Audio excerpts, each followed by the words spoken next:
Pai do Senhor Jesus, paz seja convosco. Paz do Senhor Jesus. Aqui está a irmã Edna, a irmã Lucidete, mãe e filha.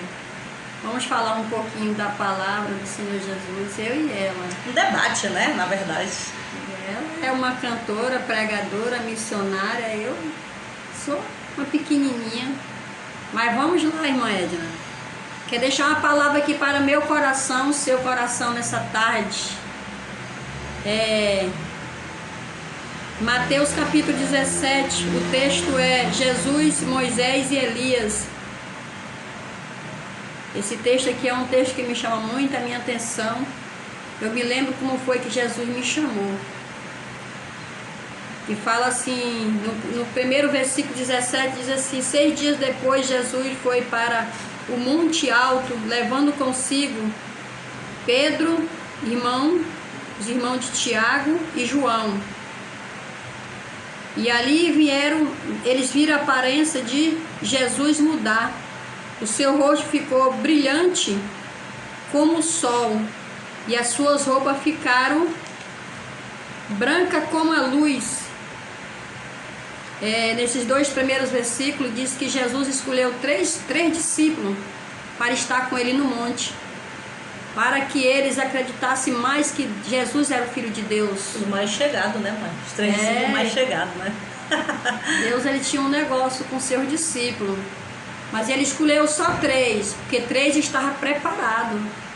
Nos dias de hoje, muitas pessoas não estão preparadas para receber a glória de Deus, porque não acredita, vê o irmão sendo usado nos mistérios de Deus, fala que é da carne, outros acreditam que é Jesus.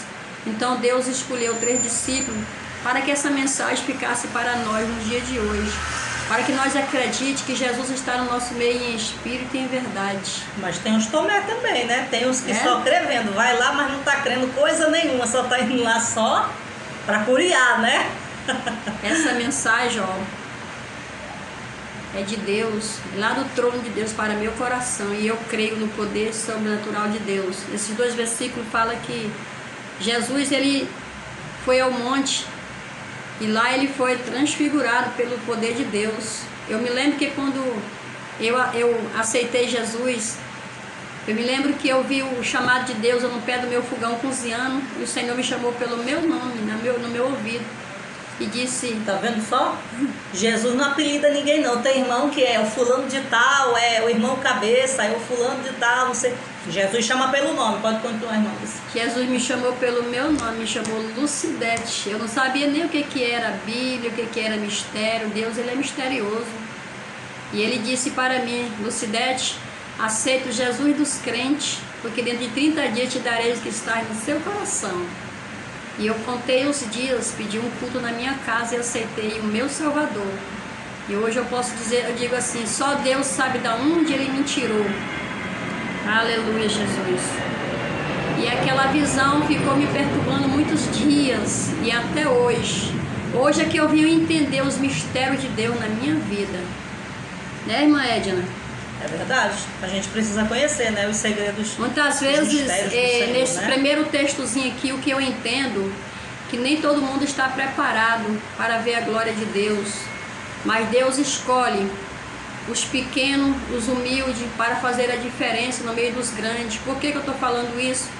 Muitas pessoas não estão preparadas porque ainda não são libertas, o coração está cheio de rapinas. Mas tem gente que não está liberta e nem faz questão de ficar liberto, né? Inveja do seu irmão que é usado. É só abrir o coração para Deus usar também.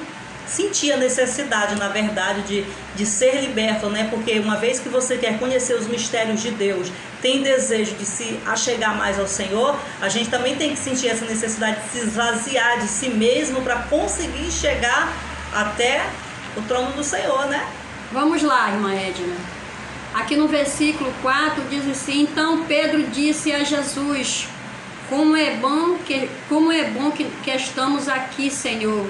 Se o Senhor quiser, eu armarei 3 barracas neste lugar, uma para o Senhor, outra para Moisés, outra para Elias.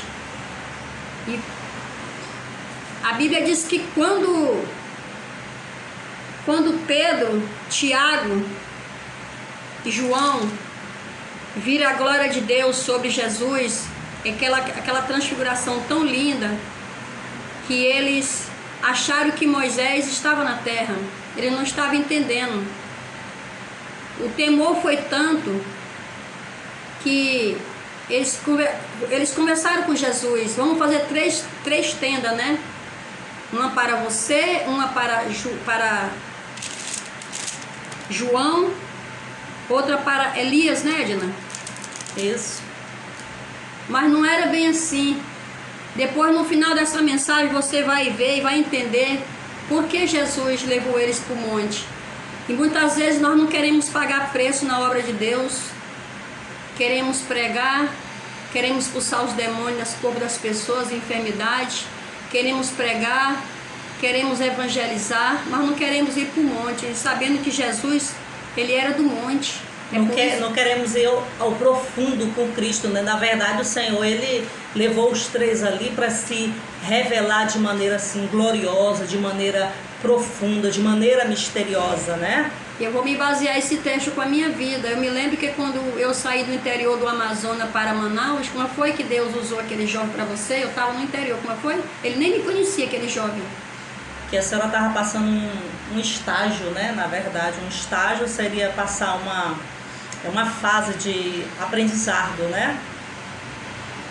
Aquele jovem não me conhecia. Ele passou a mensagem para ela e hoje eu entendo por que eu fui para o deserto muitas vezes, por que eu fui para o monte, por que eu me envolvi com campanhas nos lares, por que eu me envolvi no meio do Pentecoste, por que eu observava os homens de Deus, as mulheres de Deus, porque Deus estava me ensinando para que hoje eu viesse também dar uma palavra e dizer para vocês que só Jesus salva, só Jesus cura, só Jesus batiza com o Espírito Santo, só Ele tem o poder sobre todas as coisas, aleluia.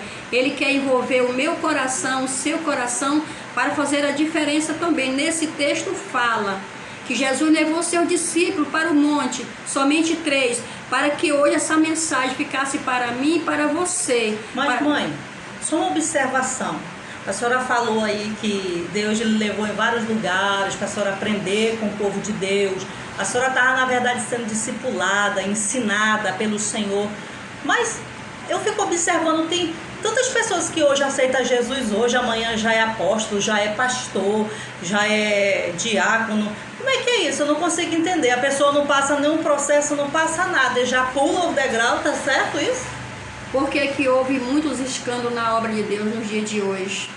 Porque muitos não foram discipulados. Eu fui discipulada, irmã Edna, pelo um homem chamado Ademir, que veio lá de Santarém para Manaus. Ele me discipulou na Assembleia de Deus, eu e a irmã Edna, ela era bem novinha, e ele me discipulou, ele dizia assim: Lucidete, hoje você vai cantar uma bênção. Eu fazia assim para ele que eu não ia não. Ele dizia: venha, porque um dia você vai pregar por aí e as pessoas, você vai dizer assim, também com o dedinho, as pessoas vão dizer: essa irmã não, o dirigente dela, o pastor dela, não ensinou ela a dar uma palavra, dar uma saudação, porque muitas vezes nós temos que ser discipulada pelo nosso dirigente, pelo nosso pastor, pelo nosso líder. Por quê? Nós vamos aprender o que é uma palavra. Uma palavra, irmão, é uma palavra. Tem gente que o pastor diz: irmão, vem aqui dar a palavra, irmão, chega lá, lê a palavra, prega, canta, louvor, dá. Meu Deus, eu fico atribulada. Então essa pessoa tem que ser discipulada pelo seu dirigente, aprender o que é uma palavra. O que é uma saudação, irmã Edna? Uma saudação é uma breve palavra de 1 minuto, rapidamente, né? Se for cantar um louvor, irmã, é para cantar um louvor só, né? Se é para fazer uma oração, é só uma oração. Não é para fazer a oração, o louvor, tirar a oferta, fazer tudo, não. Aí quando vai passar a oportunidade pro pregador, o culto já terminou. Aí o pregador fica na carne, já fica irando, já tá pecando, né? Já tá, né? Aí começou no espírito e terminou na carne o culto. Então por isso Deus chamou 3 discípulos, para eles verem a glória de Deus, para que hoje Deus viesse falar comigo e com você. Aleluia, glória a Deus. Vamos lá, irmã Edna. Aqui no versículo 5 diz assim, ó: enquanto Pedro estava falando, uma nuvem brilhava e os cobriu, e dela veio uma voz que dizia: este é o meu filho querido, que me dá muita alegria. Escute o que ele diz. O que Deus quis dizer com esse versículo, irmã Edna? Então, irmão, vocês podem estar estranhando essa fala aí, dessa tradução dessa Bíblia. Essa que minha mãe está lendo é da linguagem de hoje. Ela é bem atualizada para aqueles irmãos que têm assim, não conseguem ter um entendimento muito amplo da palavra de Deus. Essa é na linguagem de hoje.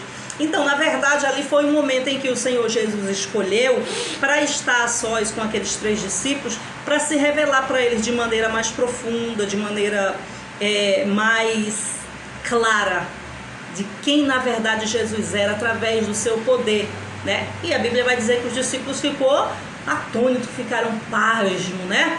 Porque eles ainda não tinham presenciado aquele tipo de poder que havia no Senhor Jesus, né? Essa parte o Senhor ainda não tinha se revelado para eles dessa maneira. Então ali foi o Monte da Transfiguração. Eu imagino que mais ou menos seja isso. O Monte da Transfiguração é um lugar em secreto que Deus ele deseja levar a mim, levar a você, para se revelar para nós. E que muitas das vezes esse lugar secreto não é tão glorioso como o que os discípulos viram a Jesus. Muitas das vezes o Senhor nos leva num lugar secreto para o deserto, nos leva para um lugar de mais intimidade com Ele, através de lutas, através de prova, mas isso é para que nós possamos conhecer melhor o poder do Senhor Jesus, né, mãe? Isso. Aleluia. Aqui no versículo 6, irmã, ele diz assim: quando os discípulos ouviram a voz e ficaram com tanto medo que se ajoelharam e encontrou o rosto na terra, no chão.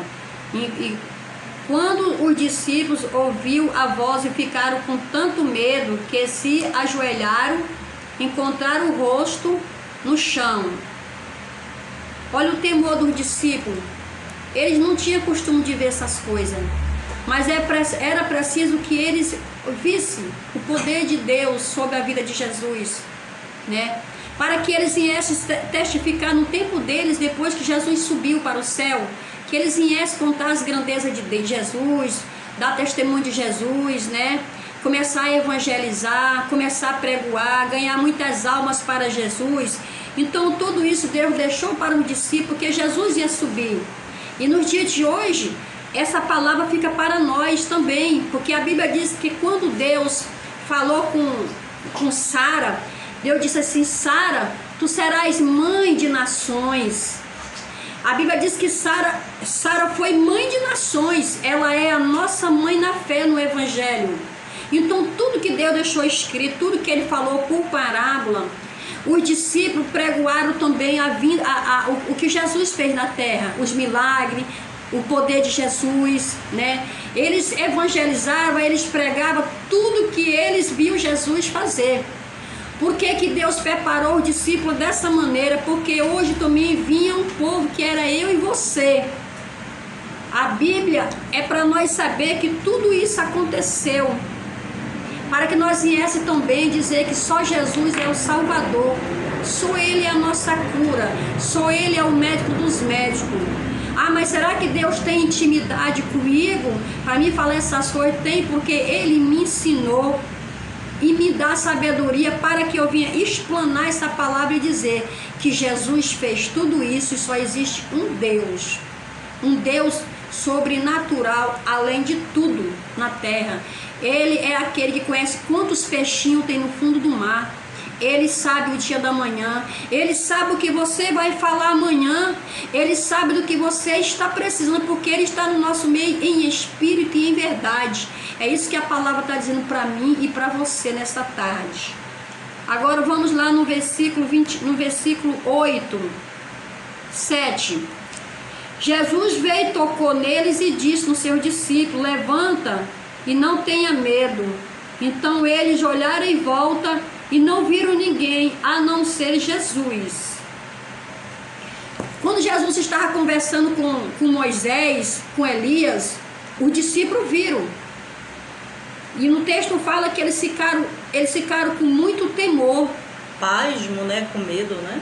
E o que significa temor nos dias de hoje para nosso coração? É nos fugir da prostituição, é ter temor a Cristo, é nos fugir de certos convites malignos. Isso chama-se temor e medo, porque quando os discípulos tiveram medo, Aleluia! Isso quer dizer no dia de hoje que nós temos que ter medo de pecar diante de Deus. Ai, irmã Lucidete, será que a senhora não peca? Sim, eu peco sim, eu sou uma pecadora. Quando eu disse para Maria Madalena, eles vinham apedrejando Maria Madalena porque ela tinha adulterado. Na lei de Moisés tinha que apedrejar até a morte. Interpretando, ela tinha se prostituído. Ela chegou até os pés de Jesus correndo, ela se deparou de frente a frente com Jesus. E eles disseram, Jesus, ela estava adulterando, traindo o que? Seu esposo. Na lei de Moisés tem que apedrejar até a morte. Jesus estava de cabeças baixas e levantou a cabeça e disse: se nenhum de vocês não tiver pecado, então atira a primeira pedra nela. É isso que eu quero entender. O temor, o medo faz parte desse texto também. Jesus olhou para ela: cadê seus acusadores, mulher? Ela disse: Senhor, foram todos embora. O Senhor disse também: vai, mulher, e não peque mais, porque eu também não te condeno. Viu? A Bíblia diz que naquele momento o poder de Deus entrou no coração daquela mulher e ela se converteu. Ela passou a ser chamada serva do Deus Altíssimo. Isso eu falo comigo mesmo, que eu sei de onde Jesus me tirou. Eu não usava droga, eu não roubava, eu nunca matei. Mas tinha uma coisa que me chamava a minha atenção, era a prostituição. E de lá o Senhor me escolheu, me ungiu e me guiou e me enviou. Aleluia. Então aqui no versículo 9 diz assim: quando estava descendo do monte, ele deu esta ordem: não conte nada para ninguém, até que o Filho do Homem seja ressuscitado. Jesus disse para os seus discípulos, ele desceu do monte, Jesus olhou para os seus discípulos e disse: não conte nada para ninguém. Esse textinho, esse versículo me chama muito a minha atenção. Muitas pessoas no dia de hoje não estão preparadas, aleluia, para você contar o seu segredo, o seu problema, a sua dificuldade. Mas se você se ajoelhar diante de Deus, se confessar para Jesus que você errou, Jesus está do teu lado para te perdoar. Mas também lá no outro texto de Maria, daquela mulher que agora eu preguei aqui, eu falei: vai e não peques mais.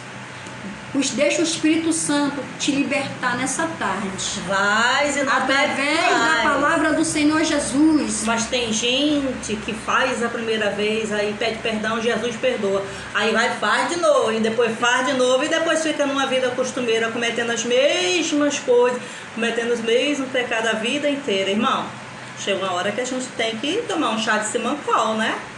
Pede perdão ao Senhor Jesus, mas não volta mais a praticar. A Bíblia diz que aquele que confessa e deixa, alcança irmã, a misericórdia. Quando ele fala aqui nesse textinho, eu vou ler mais um pouquinho para frente, ele fala assim: não conte para ninguém, até que o Filho do Homem seja ressuscitado. Sabe por que Jesus falou assim para eles? Porque essa palavra tinha que estar na minha vida, na tua vida no dia de hoje. E Jesus pediu segredo, na verdade. Essa palavra hoje tem que se cumprir nos dias de hoje. É por isso que Jesus falou assim: não conte para ninguém. Mas, rapidinho, tem crente, irmão, que começa a fazer os seus projetos, suas coisas, sai contando para mundos e fundos, não sabe guardar segredo. Quando você tiver seus projetos, suas coisas, para de ficar falando para todo mundo: olha, fulano, eu estou pensando em fazer isso, eu estou me preparando para fazer aquilo. Conte só para Jesus, deixa para você contar a benção, né, irmã Lúcia? Quando tiver tudo pronto, tiver tudo realizado, aí você fala. Glória a Deus, verdade, irmã Edna. Aqui no versículo 10 diz assim: então os discípulos perguntaram: por que os mestres da lei dizem que Elias deve vir primeiro? Ele respondeu: é verdade que Elias deve vir, preparai tudo, porém... Perdão que eu errei. Então os discípulos perguntaram: por que os mestres da lei dizem que Elias deve vir primeiro? Por que, irmã Edna? Qual que é a passagem? Ele respondeu: em verdade que Elias vem para preparar tudo, porém eu afirmo a vocês que Elias já veio e não reconheceram, os maltrataram como quiseram, assim também maltratarão o Filho de Deus. Viu aí? Sim, irmã Edna, você pode falar um pouquinho sobre esse texto? Então, aqui no versículo 11, né? Isso. Ele respondeu: é verdade que Elias vem para preparar tudo, porém eu afirmo a vocês que Elias já veio e não reconheceram, mas o maltrataram como quiseram, assim também maltratarão o Filho de Deus. Ou seja, Jesus falou acerca de Elias, né? Que Elias esteve sim aqui na terra antes do Senhor Jesus e não deram valor para o profeta Elias. E a Bíblia também vai dizer que Elias era profeta do fogo, homem do fogo, orava e o fogo descia do céu. A Bíblia diz que ele se encontrou ali diante daqueles 450 profetas de Baal, né? Ali os 450 profetas de Baal fizeram sua oração, nada aconteceu. E a Bíblia diz que quando Elias levanta a mão para o alto, faz a sua oração, o Senhor respondeu com fogo, né? A confirmação foi tão grande através da oração de Elias que a palavra do Senhor vai dizer que o fogo bateu no holocausto, que lambeu tudo que estava naquele lugar. Mas Elias, de outra feita, estava correndo com medo de Jezabel para não ser morto. Por quê? Porque Elias era a espécie de um homem que só falava a verdade. Por isso ele era procurado para ser morto. E não deram valor. E maltrataram muito o profeta Elias, né? E o Senhor também afirmou aí nessa palavra dizendo que assim seria feito também com o Filho de Deus. Não iam dar valor, iam maltratar o Filho de Deus, como aconteceu, né? Jesus apanhou no rosto, né? Deram vinagre para o Senhor Jesus na sua crucificação. Em muitos lugares Jesus foi chamado de Beelzebu. E às vezes nós que também temos chamado de Deus, somos profetas do Senhor, irmão. Às vezes quando a gente é maltratada, a gente chora, a gente sofre, quer morrer, quer fazer, sabe, ali se fazer de vítima. O próprio Filho de Deus, mãe, sofreu por cada um de nós quando andou aqui nessa terra. Por que nós não vamos sofrer também? É claro que isso tem que acontecer. A gente também vai sofrer por amor ao Evangelho. É isso aí. Os discípulos fizeram pergunta para Jesus, né? Jesus respondeu que João Batista foi degolado. Botaram a cabeça dele num prato para fazer gosto à filha do rei, né? Todos os discípulos daquele tempo, eles morreram de uma forma muito delicada, né?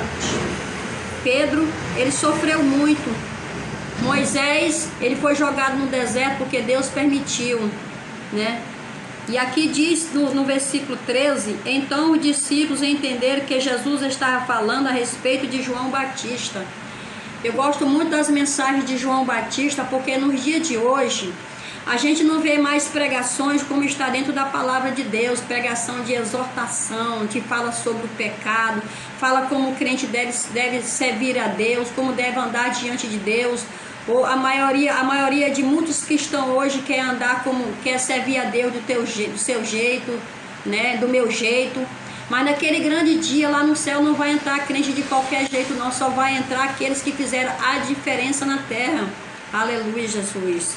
Então João Batista, ele era um homem que ele pregava a palavra da verdade. João Batista, ele só pregava palavras duras, lapada e feia. Mas no dia de hoje, se for pregar assim, querem dizer que o irmão quer ser, que a irmã quer ser, que essa irmã está fazendo acepção, que o irmão é duro demais na palavra. Tem que passar a mão na cabeça. Ninguém nunca passou a mão na minha cabeça. E nem na minha. Não, não é, Edna. Então João Batista pregava dessa maneira: arrependei suas prostitutas, seus prostitutos, se convertei, porque senão você vai parar no fogo do inferno. Ele só pregava dessa maneira, João Batista. As pregações de João Batista, na verdade, eram pregações diretas. Hoje em dia tem muitos tipos de pregador que quando vai pregar é massageando o ego dos irmãos da igreja, é olhando a aparência de cada um para poder falar aquilo que está no coração. Não é aquela pregação genuína mesmo, tocada pelo Espírito Santo, né? Então você que tem intimidade com Deus, você que é pastor, você que é missionário, você que tem ousadia na palavra, subir no púlpito, Deus manda você pregar naquele texto, exortar a igreja, e muitas vezes você engole a mensagem, porque Deus está se revelando como é que está. Quando a mensagem vem, o pregador que Deus dá, é aquilo que a igreja está precisando de ouvir. Então deixa Deus te usar na exortação, exortai e consolai. O Espírito Santo de Deus diz que nós temos que exortar e temos que consolar. Porque quando o pregador ele consola no final da palavra, Deus derrama o que sobre a vida do povo? A glória, e os irmãos saem mais animados do culto, sai alegre, né? Porque Deus falou comigo.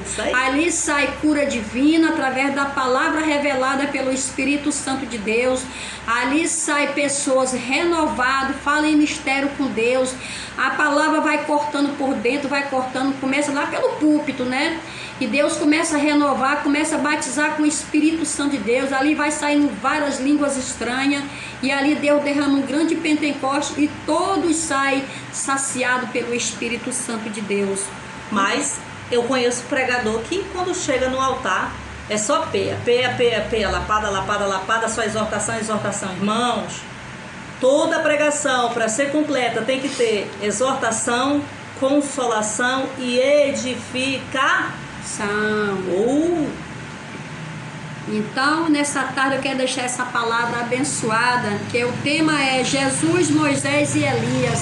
A Bíblia diz que Elias ele era um homem inspirado pelo Espírito de Deus.